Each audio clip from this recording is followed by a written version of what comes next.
আলেমরা শুধু মাদ্রাসার ক্লাস আর মসজিদের মিম্বরেই সীমাবদ্ধ থাকবেন সেই চিন্তা বা ধারণা ভেঙে গেছে। প্রায় 5 দশক ধরে ভোটের মাঠে আলেমদের কুণ্ঠাসা করে রাখা হয়েছিল। আওয়ামী লীগের শাসন আমলের দমনপীড়ন তো ছিলই, তবে সেসব বাধা ডিঙিয়ে দেশের রাজনীতির চিরচেনা দৃশ্য পাল্টে দিয়ে এবার প্রায় 2 শতাধিক আলেম প্রার্থী লড়বেন সংসদে যাওয়ার জন্য।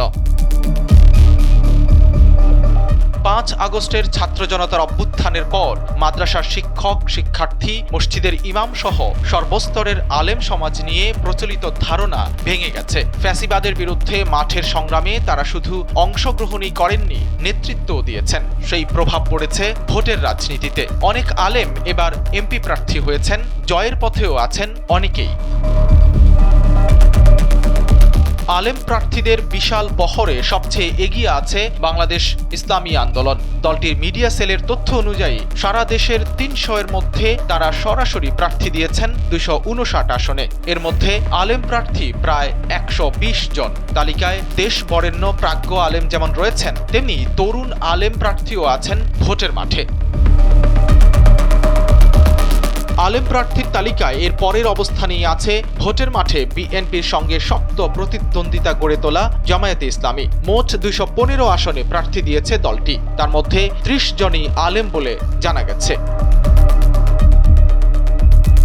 তালিকায় তৃতীয় অবস্থানে রয়েছে মাওলানা মামুনুল হকের বাংলাদেশ খেলাফত মজলিস। দলটির 29 জন প্রার্থীর মধ্যে 27 জনই আলেম। খেলাফত মজলিসের 20 প্রার্থীর মধ্যে 10 জন আলেম রয়েছেন। এছাড়া জামায়াত জোটের অন্যান্য দলেও কয়েকজন আলেম রয়েছেন। এবারের ভোটের মাঠে শুধু আলেম প্রার্থীর আধিক্য নয়, অনেকেই রয়েছেন জয়ের পথে। নানা জরিপেও উঠে এসেছে আলেম প্রার্থীদের জনপ্রিয়তার কথা। বিশ্লেষকরা বলছেন, সব ঠিকঠাক থাকলে অন্তত 20 জন আলেম এবার সংসদে যেতে পারেন। তালিকায় সবার উপরে আছেন ঢাকা 13 আসনের আল্লামা মামুনুল হক। পরিস্থিতি বলছে ওই আসনে ধর্মপ্রাণ মানুষের আধিক্য আর পারিবারিক ঐতিহ্যের কারণেই জিততে যাচ্ছেন মাওলানা মামুনুল হক।